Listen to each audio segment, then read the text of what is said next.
Hi යාළුවනේ කොහොමද ඉතින් ඔයාලට ඔන්න ඉතින් අදත් ලස්සන වීඩියෝ එකක් අරන් ආවා.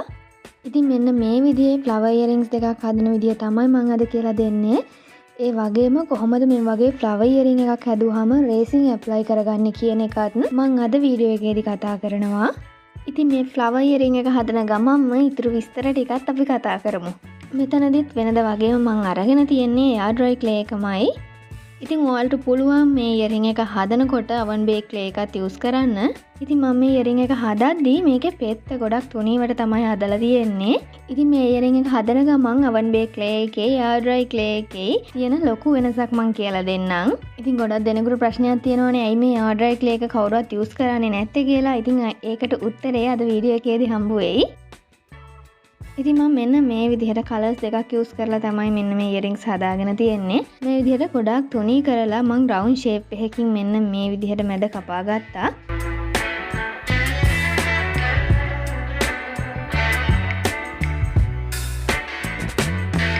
ඉතින් මෙන්න මේ විදිහට පෙත්ත ඝනකම ගොඩාක් තුනී වෙන්න ඕනි.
මෙතනදි මම කියන්නම් oven bake clay එකේ air dry clay එකේ තියෙන ලොකු වෙනසක්. ඒ තමයි දැන් oven bake clay එක හදනකොට ඒ clay එක සාමාන්‍ය වාතයට නිරාවරණය වුණා කියලා ගල් වෙන්නේ නැහැ. ඉතින් ඔයාලට oven bake clay එකකින් මේ මල හදන්න ගන්නවා නම් මේ විදිහට කටර් එකෙන් චූටි ප්‍රමාණයක් නෙමෙයි සාමාන්‍ය ලොකු ප්‍රමාණයක් අරගෙන ඝනකම අඩු වෙන්නම තුනී කරලා ඒකෙන් මේ මලට අවශ්‍ය පෙති ගානට වෙන්න රවුම් තියලා ඔයාලට කපා ගන්න පුළුවන්. ඉතින් මේක ගොඩාක් තුනීනේ මං කියවනේ මෙන්න මේ පෙත්ත ගන්නකොට ගොඩාක් තුනීවට ගන්න කියලා. ඉතින් oven bake clay එකදී ඒ පෙත්ත තුනී වුණා කියලා සාමාන්‍ය වාතයේදී ගල් වෙන්නේ නැහැ. හැබැයි ඒ air dry clay එකදී මේ වගේ මලක් හදනකොට අනිවාර්යයෙන්ම ඒක මෙන්න මේ වගේ ඝනකම අඩු වුණ ගමන් ඒක ටික ටික ගල් වෙන්න පටන් ගන්නවා. ඉතින් අපි air dry clay එකෙන් මේ ඉයරින් එක හදනකොට ඒක සැරේටම ඔක්කොම මල් පෙති ටික තුනී කරගන්නේ නැහැ. එක පෙත්ත තමයි අපි හදා තමයි මේක තුනී කරගන්නේ. ඉතින් oven bake clay එකේ air dry clay එකේ තියෙන ලොකු වෙනස්කමක් තමයි මේක. ඉතින් මම මුල්ම වීඩියෝ වල කිව්වනේ oven bake clay එක හසුරවන්න හරිම පහසුයි. හැබැයි air dry clay එක ටිකක් හසුරවන්න අමාරුයි කියලා. ඉතින් මේ clay දෙකෙන්ම earrings හදන කට්ටිය මගේ YouTube channel එකේ ඉන්න නිසා තමයි මම මේ ක්‍රම දෙකම කියලා දුන්නේ. ඉතින් මෙන්න මේ විදිහට පෙත්තේ shape එක හදාගන්න එක තමයි ටිකක් අපහසුවට තියෙන්නේ. ඉතින් මෙන්න මේ shape එක දෙතුන් පාරක් චුට්ටක් try කරලා බලනකොට අතර හුරු වෙනවා. ඉතින් ඔයාලා මේක try කරලා බලන්න අනිවාර්යෙන්ම ලස්සන මලක් ඒ වගේම මේක ලස්සන jewelleries දෙකක්.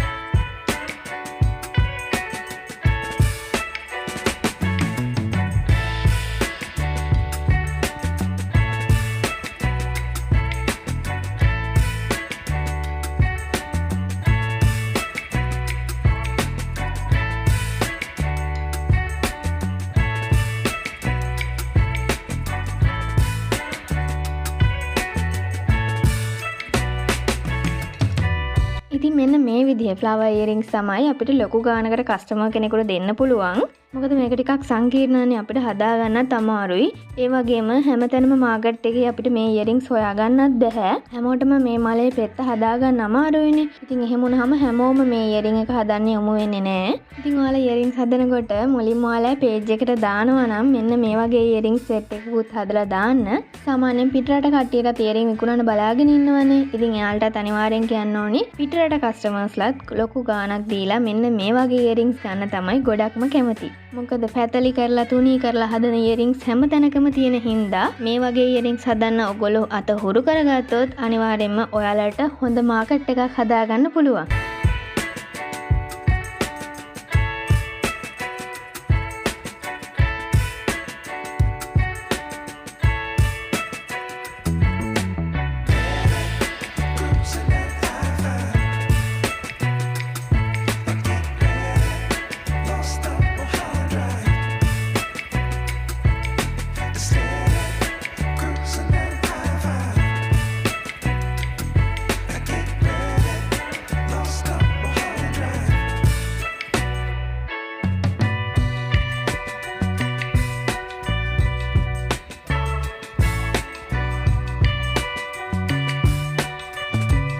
මේ විදිහට මම හදාගත්ත ෆ්ලවර් ඉයරින්ග්ස් ටික තමයි මේ තියෙන්නේ. ඉතින් මේක මට වේලෙන්න පැය 24ක් යන හින්දා මම කලින් හදලා තියාගත්ත ඉයරින්ග්ස් ටිකක මම රේසින් ඇප්ලයි කරලා පෙන්නන්නම්. ගොඩක් යාළුවෝ අහලා තිබ්බා ඔයා රේසින් ඇප්ලයි කරන විදිහ වීඩියෝ එකක් ගේන්න කියලා. ඉතින් මෙතනදී රේසින් ගැන මම ලොකුවට කතා කරන්න යන්නේ නැහැ. මොකද රේසින් සම්බන්ධව ගොඩක් බිස්නස් ලංකාවේ ඇතුලේ මේ වෙනකොටත් ඩෙවලොප් වෙලා තියෙනවා. ඉතින් එයාලා ගොඩක් රේසින් සම්බන්ධව කතා කරනවා. ඒක නිසා මම මගේ වීඩියෝ එකේ ලොකුවට කතා කරන්නේ නැහැ. හැබැයි කොහොමද මම මගේ ජුවලරි වලට රේසින් ඇප්ලයි කරන්න කියන එක මම ඔයාලට පෙන්නන්නම්. ඉතින් මුලින්ම මේ රේසින් එක වැඩ කරනවා නම් අනිවාර්යයෙන්ම අපේ ආරක්ෂාව ගැන හිතන්න ඕනේ. මොකද රේසින් කියන්නේ ගොඩක් සැර කෙමිකල් එකක්. සාමාන්‍යයෙන් ශ්වසනාබාධ තියෙන කට්ටිය මේ රේසින් පාවිච්චි නොකර ඉන්න තරමට හොඳයි. ඒ වගේම normally සාමාන්‍යයෙන් රේසින් පාවිච්චි කරනකොට අනිවාර්යයෙන්ම අපි ග්ලව්ස් පාවිච්චි කරන්න ඕනේ. මේ විදිහට hand gloves දෙකක්. ඒ වගේම මාස්ක් එකක් පාවිච්චි කරන්න ඕනේ. සාමාන්‍යයෙන් තනිකරම රේසින් එක වැඩ කරන කෙනෙක් නම් සම්පූර්ණයෙන් ඔයාලා දැක්කලා ඇති සාමාන්‍යයෙන් මූණම ආවරණය වෙන විදිහේ මාස්ක් එකක් දාගෙන ඉන්නවා. මම නම් ලොකු කාලයක් රේසින් එකක ඉන්නේ නැහැ. හැබැයි මමත් මේ විදිහට ආරක්ෂිතව තමයි රේසින් ඇප්ලයි කරන්නේ. මේ රේසින් වලදී අපිට එනවා මෙන්න මේ විදිහේ කොටස් දෙකක්. මෙන්න මේ උස බෝතලේ පේන්නේ රේසින්. එතකොට මෙන්න මේ පොඩි බෝතලේ පේන්නේ හાર્ඩ්නර් එක. ඉතින් මෙතනදී කියන්න ඕනි මේ රේසින් කොටස් දෙකකට හાર્ඩ්නර් කොටස් එකක් එකතු කරන්න ඕනි. එතකොට තමයි මේ රේසින් එක ගල් වෙලා ඔයාලා දැකලා තියෙන්නේ හොඳ ප්ලාස්ටික් වගේ ලුක් එකක් එන්නේ. මෙන්න මේ කෙමිකල් දෙක එකට එකතු කරාට පස්සේ. ඉතින් මම නම් මේ රේසින් එක මැනගද්දි මෙන්න මේ වගේ පොඩි මෙෂරින් කප් එකක් පාවිච්චි කරන්නේ. ඉතින් මේ රේසින් එක මැන ගන්නකොට හරියටම මැන ගන්න. මොකද චුට්ටක් හරි වෙනස් වුණොත් මේ රේසින් එක ගල් වෙන්නේ නැහැ. ඉතින් ඒ වගේම තමයි මේ රේසින් එක ඔයාලගේ මෙෂරින් කප් එකට දාගත්තට පස්සේ හොඳට මික්ස් කරන්න. ඉතින් මෙහෙම මික්ස් නොකළොත් එහෙම ඔයාලගේ රේසින් එක ගල් වෙන්නේ නැහැ. ඉතින් මේ විදිහට හොඳට විනාඩි කිහිපයක් රේසින් එක මික්ස් කරලා මම ඉයරින් වලට ඇප්ලයි කරගන්න විදිහ මම පෙන්නන්නම්. ඉතින් මේ විදිහේ ටූත් පික් එකක් පාවිච්චි කරලා ඔයාලට පුළුවන් රේසින් එක ඔයාලගේ ඉයරින් එකේ ඇප්ලයි කරගන්න. සාමාන්‍යයෙන් තුනී එකක් නම් ඒ කියන්නේ පැතලි ඉයරින් එකක් නම් ඔයාලට පුළුවන් මේ විදිහේ ටූත් පික් එකකින් චුට්ට රේසින් අරගෙන ඒක උඩින් තියලා ඒක ෆිනිෂ් කරගන්න පුළුවන්. මම ඒක කලින් වීඩියෝ එකකදී පෙන්නුව නිසා මෙතන මම අරගෙන නැහැ. ඉතින් මම මෙතනදී අද පෙන්නන්නම් කොහොමද ෆ්ලවර් ඉයරින් එකකට රේසින් ඇප්ලයි කරන්න කියලා. ඉතින් මෙන්න මේ ෆ්ලවර් එකට මම මේ ඉයරින් එකේ කොටස සම්බන්ධ කරලා මුලින්ම අලෝගෙන හොඳට වේල ගත්තා. ඊට පස්සේ මේ ඉයරින් එකේ පිටිපස්සේ කොටස සම්පූර්ණයෙන් වැහෙනකන් මෙන්න මේ විදිහේ රේසින් එක ඇතුලේ මෙන්න මේ පෙන්නන විදිහට ඔබලා ගන්න. ඉතින් මම පොඩි මෙෂරින් කප් එකක් පාවිච්චි කරන්න හේතුව මෙන්න මේකයි. ඉතින් මේ ෆ්ලවර් ඉයරින් එකක් මේ විදිහට ඔබලා ගන්නකොට මේ විදිහේ පොඩි මෙෂරින් කප් එකක් තියෙන එක ගොඩක් පහසුයි. ඉතින් ඔයාලට පුළුවන් මෙන්න මේ සිල්වර් කෑල්ලෙත් අන්තිම ටික වැහෙනකන් ඔයාලට මේ රේසින් එක ඇප්ලයි කරගන්න. මේ රේසින් එක හින්දා හොඳට සෙට් වෙලා තියෙනවා. මලයි මෙන්න මේ පිටිපස්සේ කොටසයි වෙන් වෙන්නේ නැහැ. ඉතින් මෙන්න මේ කොටසේ නම් රේසින් ඇප්ලයි කරගන්න එපා. ඉතින් මේ විදිහට රේසින් එකේ ඔබලා ගන්නකොට මේ රේසින් එකේ වැඩිපුර කොටස් ටික මේ විදිහටම ඔයාලගේ මෙෂරින් කප් එකට බේරෙන්න දෙන්න. ඉතින් මේ වීඩියෝ එකට පෙන්වන්න පහසු වෙන හින්දා මේ විදිහේ පොඩි වීදුරු කෑල්ලක් ලෑස්ති කරගත්තා. මෙන්න මේ විදිහට සෙලෝ ටේප් ගහලා ඉතින් මේ විදිහට මම රේසින් ඇප්ලයි කරගත්ත ජුවලරි එක මෙන්න මේ අතට මේ වීදුරුවේ මන් තියනවා.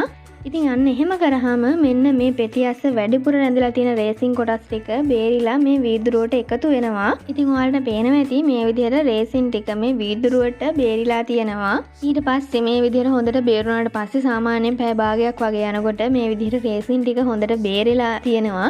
ඊට පස්සේ පුළුවන් ඔයාලට ඉතින් මෙන්න මේ විදිහේ සිජිෆෝම් එකකට ගහලා මේ රේසින් එක වේලෙනකන් තියන්න. ඉතින් මගේ මෙන්න මේ ඉයරින් එකේදී රේසින් ඇප්ලයි වෙලා තියෙන්නේ බොහොම තුනී ලේයර් එකක්. ඉතින් ඒක පැය 24ක් වගේ කාලයක් යනකොට හොඳටම වේලෙනවා. සාමාන්‍යයෙන් ඔයාලා දැකලා ඇතිනේ සාමාන්‍යයෙන් වේලපු මල් පෙති වලත් රේසින් ගාලා ඒවෙන් ජුවලරි හදනවා. ඒ විදිහට රේසින් ඇප්ලයි කරාම මේකේ තියෙන ශක්තිමත්භාවය ගොඩක් වැඩි වෙනවා. ඉතින් එයා ඩ්‍රයි ක්ලේ එක ගොඩක් කට්ටිය කැඩෙනවයි කියනවනේ. ඉතින් එන්නේ ඒගොල්ලන්ට මෙන්න මේ විදිහට රේසින් ඇප්ලයි කරන එක ගොඩක් හොඳ විසඳුමක් වෙයි. ඉතින් මේ විදිහට රේසින් ඇප්ලයි කරාම ඔයාලගේ ඉයරින්ග්ස් ලංකාවේ වගේම පිටරට කස්ටමර්ස්ලටත් බය නැතුව දෙන්න පුළුවන්. ඒ වගේම තමයි රේසින් එක ඔයාලා මික්ස් කරගන්නකොට අනිවාර්යයෙන්ම ඔයාලට අවශ්‍ය ප්‍රමාණයට විතරක් මික්ස් කරගන්න. මොකද ඒක අපි මික්ස් කරගත්තට පස්සේ අපිට මේ රේසින් එක තියාගෙන ආයි ප්‍රයෝජනය කරගන්න අමාරුයි. මොකද ඉතුරු වෙන රේසින් ටිකත් අනිවාර්යයෙන්ම ගල් වෙනවා. අන්න ඒක නිසා ඔයාලට අවශ්‍ය ප්‍රමාණය විතරක් ඔයාලා මේ රේසින් දෙක මික්ස් කරලා පාවිච්චි කරන්න. ඒ වගේම තමයි යාළුවනේ ඔයාලා පෙතල් ඉයරින් එක මේ විදිහට රේසින් එකේ ඔබලා ඔයාලා රේසින් ඇප්ලයි කරනවා නම් අනිවාර්යයෙන්ම ඒක වේලෙන්න තියෙනකොට මෙන්න මේ වගේ වීදුරුවක් උඩ සෙලෝ ටේප් එකක් කලවලා තියන්න. එහෙම නැත්නම් ඔයාලා ලොකු ප්‍රමාණයක් මේ විදිහට තියනවා නම් අනිවාර්යයෙන්ම ඉටි කොලයක් උඩ ඒ ඉයරින්ග්ස් ටික තියන්න. මොකද මේ රේසින් එක ගල් වුණාට පස්සේ අපිට ඉයරින් එක ගලව ගන්න බැරි වෙනවා. ඉතින් මේ විදිහට ඉටි කොලයක් උඩ හරි එහෙම නැත්නම් සෙලෝ ටේප් එකක් ගහපු මේ වගේ වීදුරුවක් උඩ හරි තිබ්බොත් අපිට ඉයරින් එක ඩැමේජ් එකක් වෙන්නේ නැතුව ගලව ගන්න පුළුවන්. තමන්න මේ විදිහට කරන්න අකමැති මේ කියන්නේ මේ විදිහට වෙලා පිටිපස්සේ ඩැමේජ් වෙයි කියලා හිතනවා නම් ඔයාලට පුළුවන් උඩ පැත්තේ රේසින් ඇප්ලයි කරලා ඒක හොඳට වේලුණාට පස්සේ ඒකේ යට පැත්තේ රේසින් ඇප්ලයි කරන්න. එතකොට නම් ඉයරින් එකට කොහොමවත් ඩැමේජ් එකක් වෙන්නේ නැහැ. ඉතින් පැතල ඉයරින් එක රේසින් ඇප්ලයි කරනකොට මෙන්න මේ කරුණ දෙක අනිවාර්යයෙන්ම මතක තියාගන්න. ඒක වෙන කොහෙවත් තියලා වේලන්න එපා. මොකද ඒක ගලව ගන්න බැරි වෙයි. ඉතින් යාළුවනේ මේ ජුවලරි හදනකොට ඔයාලා තාම පටලවාගෙන ඉන්නවා වන් බේක් ක්ලේද ගන්න එයා ඩ්‍රයි ක්ලේද කියලා. ඉතින් ඔයාලට හරියනවයි කියලා හිතන ක්ලේ එක ඩ්‍රයි කරන්න. මොකද මම එයා ඩ්‍රයි ක්ලේ වලින් හදනවයි කියලා ඔයාලා ඒ විදිහට එයා ඩ්‍රයි ක්ලේ වලින් ඉයරින්ග්ස් හදන්න ඕනි නැහැ. ඉතින් ඔයාලා තෝරගත්ත ක්ලේ එකත් එක්ක මෙන්න මේ ජුවලරි අයිටම් ට්‍රයි කරලා බලන්න. ඉතින් මම මේ ඉයරින් හදන විදිහ පියවරෙන් පියවර තමයි ඕගොල්ලන්ට කියලා දෙන්නේ. ඒකට හේතුව මං කියලා දෙන වීඩියෝස් බලලා ඉයරින් හදන කට්ටිය මට ෆොටෝස් එවනවා. එන්නේ ෆොටෝස් නිසා මම දන්නවා ඔයාලා කොයි මට්ටමේද මේ වෙනකොට ඉන්නේ කියලා. ඔයාලගේ පැත්තේ තියෙන ස්කිල් එක ඉම්ප්‍රූව් කරලා ගන්න ඕනේ හින්දා තමයි මේ විදිහට පියවරෙන් පියවර මම ඔයගොල්ලන්ට ඉයරින්ග්ස් හදන්න කියලා දෙන්නේ. එක සැරේටම ලොකු ඩිසයින් කියලා දීලා ඔයාලට ඒ දේවල් හදාගන්න බැරි වුණොත් එතනින්ම ජුවලරි බිස්නස් එක ඔයාලා නවත්තලා දාන්න පුළුවන්. ඒක නිසා පොඩ හිමින් සැරේ අපි අපේ බිස්නස් එක දියුණු කරගමු. මොකද මං කිව්වනේ ඔයගොල්ලන්ට කස්ටමර් කෙනෙක් කතා කරන්නත් මාස 3ක් ඊටත් ලොකු කාලයක් යයි කියලා. ඉතින් යාළුවනේ අද වීඩියෝ එක ගැන මොකද හිතෙන්නේ? ඉතින් අද වීඩියෝ එක ගැන මොකක් හරි ප්‍රශ්නයක් තියෙනවා නම් අනිවාර්යයෙන්ම කමෙන්ට් එකක් දාන්න. මට ඔයාලට කියලා දෙන්න අමතක වෙච්ච දෙයක් තියෙනවා නම් අනිවාර්යයෙන් මේ දේත් කමෙන්ට් එකක් දාන්න. ඉතින් මේ විදිහේ අලුත් ඉයරින් ඩිසයින්ස් එක්ක මම මගේ channel එකේ වීඩියෝස් අප්ලෝඩ් කරන්නම්. අනිවාර්යයෙන්ම මතක ඇතුව මගේ channel එක subscribe කරලා තියාගන්න. ඒ වගේම තමයි ඔයාලා දන්න ඔයාලගේ යාළුවෝ අතර මගේ වීඩියෝ එක share කරන්න. එහෙනම් අදට මං ගිහින් එන්නම්. bye bye.